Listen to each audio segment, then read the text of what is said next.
Assalamualaikum warahmatullahi wabarakatuh.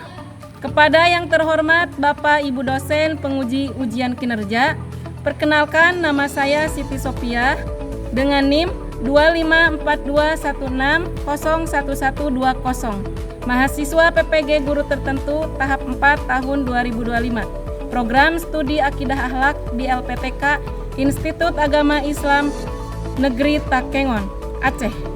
Pada hari ini, Kamis tanggal 22 Januari tahun 2026, saya akan melaksanakan praktek pembelajaran dalam rangka penilaian uji kinerja di MA Al-Ansoriah Pakenjeng Kabupaten Garut dengan materi akhlak tercela mengenai licik, tamak, zalim, dan diskriminasi.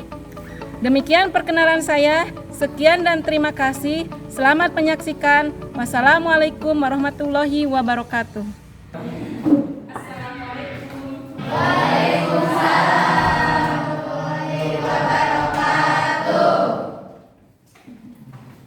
Apa kabar ini? Alhamdulillah.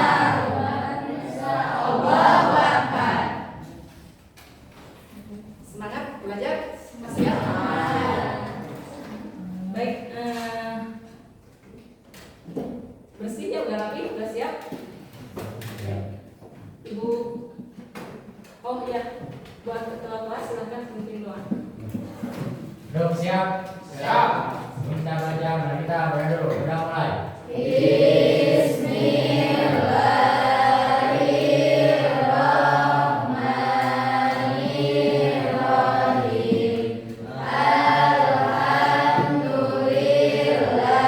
Hadir semuanya? Hadir.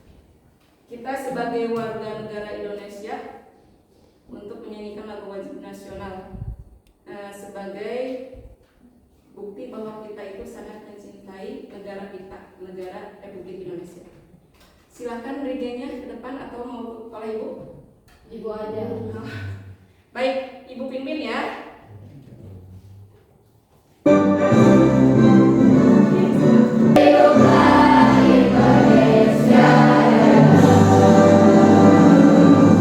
Silakan duduk kembali.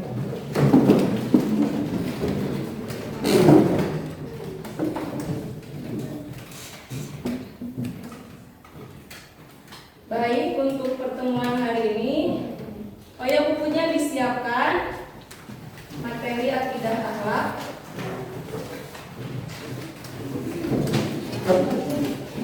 Ya, untuk pertemuan hari ini, Ibu akan membahas tentang akhlak tercela. Minggu kemarin, Ibu sudah membahas tentang akhlak terpuji. Masih ingat? Apa itu akhlak terpuji? Akhlak yang baik, contohnya jujur, sopan. Ya. Nah, akhlak yang baik itu harus kita lakukan dalam kehidupan sehari-hari. Baik, sekarang untuk materi hari ini kita akan bahas tentang akhlak tercela yang mengenai licik, tamak, zalim, dan diskriminasi. Ya. Kemudian sebelum ke materi, Ibu akan membacakan dulu tujuan pembelajaran.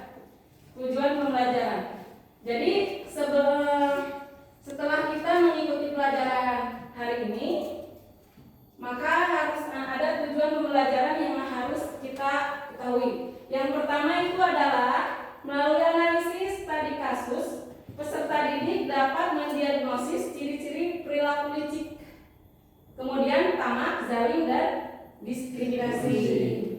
Yang kedua, melalui diskusi kelompok, peserta didik dapat merumuskan solusi dan cara menghindari akhlak tercela tersebut dalam kehidupan sehari-hari. Kemudian yang ketiga, peserta didik mampu mempresentasikan dampak buruk akhlak tercela terhadap diri sendiri dan orang lain. Nah, ini tujuan pembelajaran hari ini yang harus kita capai, ya. Kemudian sebelum ke materi inti, Ibu mau bertanya, pernahkah di antara kalian ini merasa sangat kecewa karena dihianati dan dibohongi oleh orang, atau teman yang dipercaya? Pernah? Gimana rasanya? Kecewa, sakit. Oh, sakit apa? Bukan sakit lutut, ya sakit hati. Kemudian, aku akan bahas hal-hal yang akan menjadi penyebab permasalahan yang membuat kita kecewa. Sebelumnya kita speaking biar kalian bisa konsentrasi. Kayaknya ini agak-agak kurang sigap ya. Siap? Gini.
Menghalalkan segala cara, yaitu liciknya atau tidak sesuai dengan fakta. Kemudian pandai bersilat lidah untuk menutupi kesalahan. Jadi bagaimana caranya ketika dia itu menyelamatkan dirinya walaupun dalam keadaan salah. Kemudian sangat licin dalam menghindari dari tanggung jawab. Jadi ketika dia bersalah, kita itu udah punya anggota tubuh, kita bisa belajar, kita bisa berjalan, bisa melihat itu adalah rezeki yang sangat-sangat cukup ya, harus kita syukuri.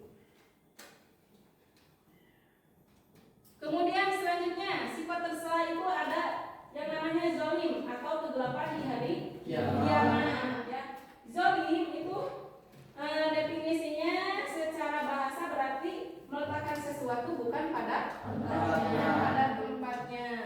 Kemudian secara istilah zolim itu adalah perbuatan yang melampaui batas, menyakiti, merampas ya, merampas hak orang lain maupun hak Allah. Jenis-jenis zalim.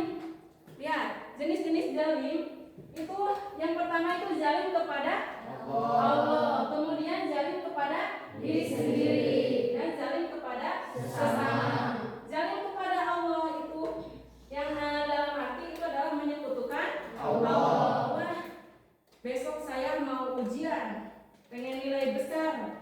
Supaya nilai hasil ujiannya besar, maka lari ke dukun misal. Bah, saya mau nilai besar, tanpa nyontek, tanpa apa, tapi saya tiba-tiba pintar saja minta, bukan percaya kepada Allah atau dengan menjalani proses belajar ya, malah lari ke dukun. Nah itu salah satunya adalah zalim kepada Allah, syirik, menyekutukan Allah, padahal kita tahu bahwa Allah itu adalah Tuhan kita. Itu namanya syirik. Zalim terhadap Allah. Kemudian terhadap diri sendiri itu berbuat dosa dan membiarkan diri dalam kemaksiatan. Sudah tahu minuman itu haram, obat-obatan itu haram, malah kita makan, konsumsi, sehingga menyebabkan agak-agak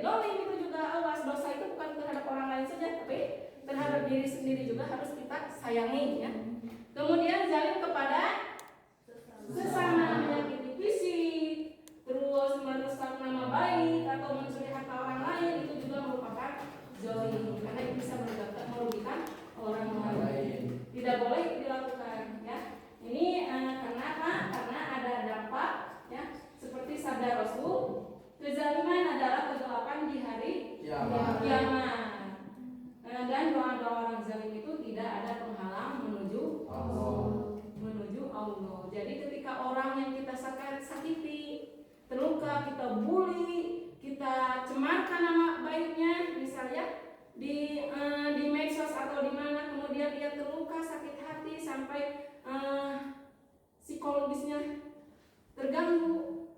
Bahkan ada juga yang sampai bunuh diri. Itu dosa ketika orang tuanya atau dia meminta kepada Allah, maka itu doanya akan dikabulkan. Maka jangan ya, apalagi sesama teman ya, jangan sampai saling menghina, saling membuli, atau saling menjatuhkan, menyebarkan nama baiknya gitu ya, nggak boleh. Itu dolim namanya. Cara menghindarinya yaitu dengan menumbuhkan rasa empati dan takut akan pembalasan dari Allah. Jadi gini, ketika kita mau berbuat, misal mau menjatuhkan nama teman, ini ada video bugil misal ya, video itu kemudian pengen puas disebarkan atau biar kita terkenal di medsos. Nah, itu tidak boleh ya, misalnya itu. Jadi kita baca dulu bagaimana kalau posisi itu pada diri kita terjadi. Bagaimana itu ya? Kemudian diskriminasi. Nah, dalam kehidupan itu harus kita hindari, tidak boleh dilakukan ya, apalagi pilih-pilih teman ya. Ini pandangan Islam. Allah menegaskan yang paling mulia di sisi Allah itu adalah yang beriman dan bertakwa. Ini Quran surah Al-Hujurat ayat 13 sudah jelas dalam Al-Quran. Jadi gak bisa dipungkiri. Kemudian bukan yang paling kaya atau yang paling miskin. Yang kaya. Ya, demikian itu atau memecahkan masalah ya. Tapi sebelum itu kalian tonton dulu video tentang salah satu sifat tercela. Bisa kalian simak, ini ada video pendek. Ya, silakan. Hari seorang wanita tua bersama seorang pemuda gelandangan datang ke rumah Abu Nawas. Mereka datang untuk mengadukan sebuah masalah yang menimpa mereka. Setelah mendengarkan cerita mereka, Abu Nawas meminta agar mereka kembali lagi pada malam hari dan membawa teman-temannya dengan membawa cangkul, kapak, kayu, martil, dan batu. Wanita tua dan pemuda gelandangan itu heran dengan permintaan Abu Nawas, tapi mereka percaya Abu Nawas akan menolong karena dia selalu membela yang lemah. Malam harinya, wanita tua dan pemuda gelandangan datang bersama banyak orang. Mereka semua membawa benda-benda yang diminta oleh Abu Nawas dan berkumpul di depan rumah Abu Nawas menunggu perintah selanjutnya. Abu Nawas lalu menyuruh mereka pergi dan menghancurkan rumah Pak Hakim. Abu Nawas melarang mereka berhenti sebelum rumah itu benar-benar hancur. Semua orang keheranan, tapi karena percaya pada Abu Nawas, mereka tetap melaksanakan perintah itu. Pergilah mereka ke rumah Pak Hakim sambil berteriak dan mulai merobohkan rumah itu. Penduduk yang tinggal di sekitar rumah Pak Hakim bingung melihat kejadian itu. Penduduk pun sempat berusaha mencegah, tapi orang-orang itu tetap melanjutkan penghancuran. Baik, selanjutnya ini ada video tentang kasus video cerpen tentang kasus yang nantinya akan kalian bahas. Nah, ini ada 4 kasus. Yang pertama itu siasat si jenius atau yang berhubungan dengan sifat licik ya. Kemudian gudang, yang kedua kasus itu tentang gudang beras Tuan Surya. Ini perilaku tamak yang nanti akan kalian juga pecahkan permasalahannya. Silakan sekarang kalian membentuk kelompok, membuat dalam 4 kelompok saja ya. Nanti LKPD-nya ibu akan sebar.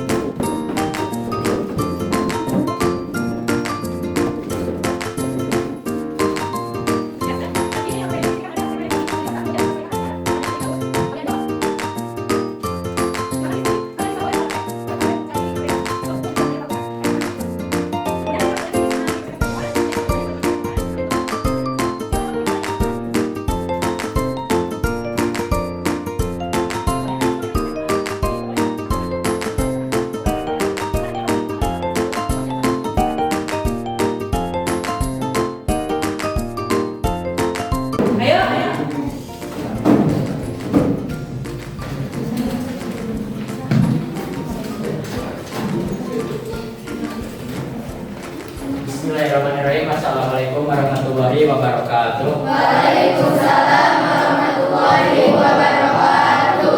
Saya perwakilan dari kelompok 1 bersama teman saya Di sini saya akan membahas tentang topik atau cerpennya, yaitu tentang tembok tinggi di kantin. Yang ingin bertanya? Tidak ada. Oke, sekian dari kami. Wassalamualaikum warahmatullahi wabarakatuh. Waalaikumsalam warahmatullahi wabarakatuh.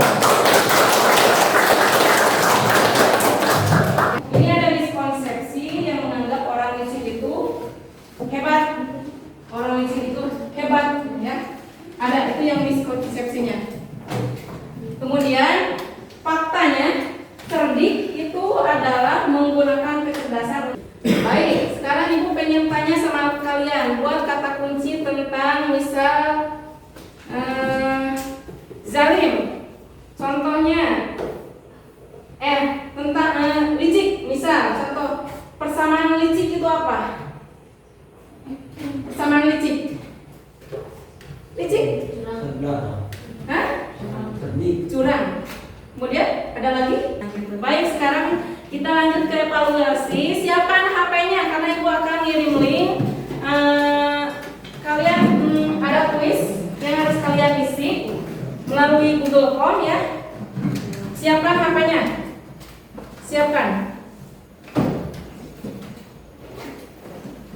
Udah ada? Ada. Ayo diselesaikan. Diselesaikan waktunya sebentar, itu soalnya gampang. Soalnya gampang, ya.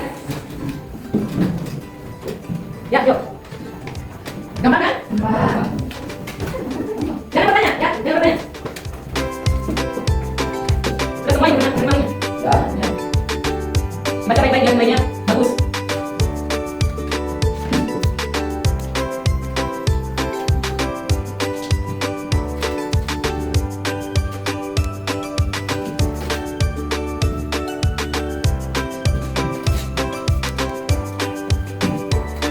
Baik,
kasus perilaku tercela yang telah didiskusikan, maka dari kelompok tadi, akar masalah semua perilaku yang tercela, baik itu licik, tamak, zalim maupun sombong, itu bersumber dari penyakit hati. Penyakit hati maupun sombong itu bersumber dari penyakit hati. Penyakit hati yang itu harus dihindari. Nah, hal ini terjadi karena hilangnya rasa empati. Rasa empati dan adanya sifat dunia, cinta terhadap dunia, cinta terhadap dunia yang berlebihan, ya. Nah, gitu. Terus juga merasa diri itu lebih baik dari perbedaan, ya. Juga mendekatkan diri terhadap Tuhan yang menciptakan kita, karena pada dasarnya penyakit hati itu bisa muncul karena apa? Karena kita tidak dekat. Kita iman, tahu Allah itu yang menciptakan kita, tapi kita dekat. Bagaimana untuk supaya kita dekat? Bagaimana menghindari sifat-sifat tercela, melaksanakan perintah Allah dan menjauhi larangannya dengan takwa, gitu. Takwa banyak. Proses takwa itu menjalankan kewajibannya, kan begitu, ya? Terus menjalankan sunnah Nabi. Kemudian kita juga menjalankan amalan-amalan baik. Maka penyakit hati itu akan hilang, sering zikir, baca Al-Quran, begitu. Nah, itu harus kita terapkan dalam kehidupan sehari-hari biar menjadi hamba Allah yang jauh dari penyakit hati. Karena kalau kita sudah hidup kita sudah dilingkupi penyakit hati, maka tidak akan tenang, bahkan bisa juga umurnya pendek. Karena biasanya orang punya penyakit hati itu akan punya penyakit kronis dalam tubuh juga, ke fisik, ya, ke fisik dampaknya mudah sakit karena hatinya keruh, hatinya kotor, gitu. Terus kan banyak yang cemas tuh, biasanya cemasnya berlebihan, pikiran terus takut miskin atau takut apa, atau takut terkalahkan. Jadinya bisa ke lambung, ya, ke jantung, stroke dan yang lainnya. Maka dari itu kita hindari. Baik, untuk pembelajaran hari ini sekiranya cukup. Insya Allah kita lanjut lagi di minggu depan. Mudah-mudahan kita dalam keadaan sehat walafiat, bisa menjalankan pembelajaran dengan baik. Kemudian pembelajaran hari ini mudah-mudahan ada manfaatnya buat kita semua dan bisa kita laksanakan dalam kehidupan sehari-hari.